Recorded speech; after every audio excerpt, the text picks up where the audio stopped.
नमस्कार दोस्तों, इस वीडियो में आपका हार्दिक स्वागत है। मैं हूं पत्रकार योगेंद्र योगी।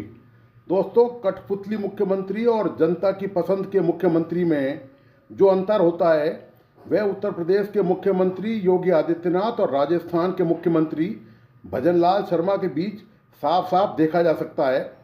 दिल्ली में जंतर मंतर पर कॉकरोच जनता पार्टी के प्रदर्शन के बाद मचे बवाल के बाद जब मोदी सरकार के झुकने और शिक्षा मंत्री धर्मेंद्र प्रधान का इस्तीफा हुआ तो योगी सरकार को समझ में आ गया कि यह खतरा कभी भी उत्तर प्रदेश पर भी आ सकता है। इसे भांपते हुए मुख्यमंत्री योगी आदित्यनाथ ने जिला शिक्षा अधिकारियों को निर्देश जारी कर दिए कि सभी स्कूलों का निरीक्षण करें और तत्काल विद्यार्थियों की समस्याओं का समाधान करें। मुख्यमंत्री योगी आदित्यनाथ ने लखनऊ, आजमगढ़, महोबा, हमीरपुर और उन्नाव समेत कई जिलों में छात्र छात्राओं के प्रदर्शन को गंभीरता से लिया। सीएम योगी ने संबंधित अधिकारियों के प्रति नाराजगी जताते हुए कहा कि शिक्षण संस्थानों में किसी भी तरह की लापरवाही बर्दाश्त नहीं की जाएगी। जहां कमियां मिलेंगी वहां जिम्मेदार अधिकारियों की जवाबदेही तय की जाएगी। इसके विपरीत कॉकरोच जनता पार्टी के राजस्थान के सरकारी स्कूलों की हालत का निरीक्षण करने की घोषणा के बाद राजस्थान में उल्टी गंगा बही।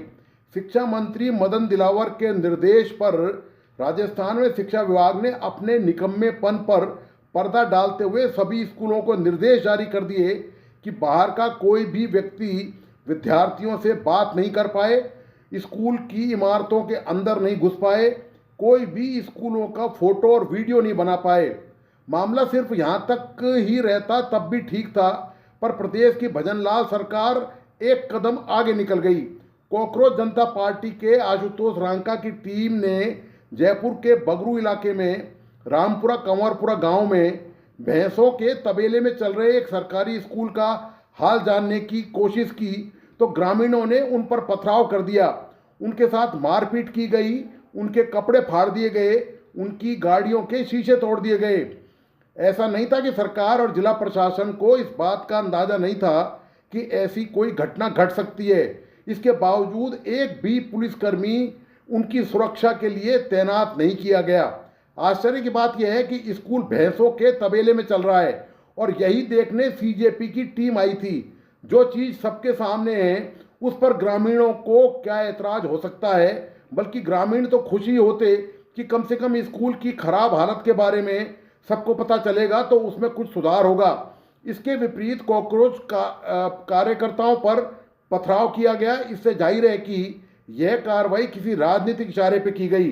स्कूल की हालत के खुलासे के बाद सबसे ज़्यादा बदनामी चूंकि भाजपा की भजनलाल सरकार की होती, वो अब हो भी रही है, इसलिए इसे दबाने के लिए हमला करा दिया गया।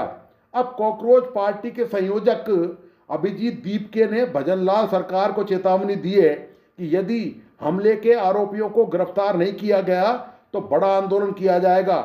अब भजनलाल सरकार के हाथ पैर फूल रहे हैं क्योंकि सरकार के इशारे पर ही लोगों को उकसाकर हमला करवाया गया, तो उन्हें गिरफ्तार कैसे किया जाए। यदि नहीं करते हैं तो कॉकरोच जनता पार्टी जयपुर को दूसरा जंतर मंतर बनाकर सरकार की हालत खराब कर सकती है।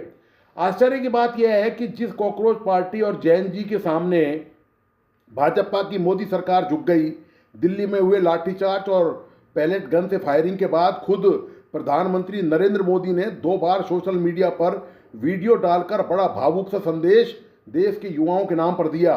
पेपर लीक के लिए कठोर कानून बनाया गया, पर लगता है इससे कुछ सीखने के बजाय भजनलाल की सरकार मोदी के स्वतंत्रता दिवस पर दिए गए भाषण में दिमागी नक्सल की बात को उल्टा समझ गई।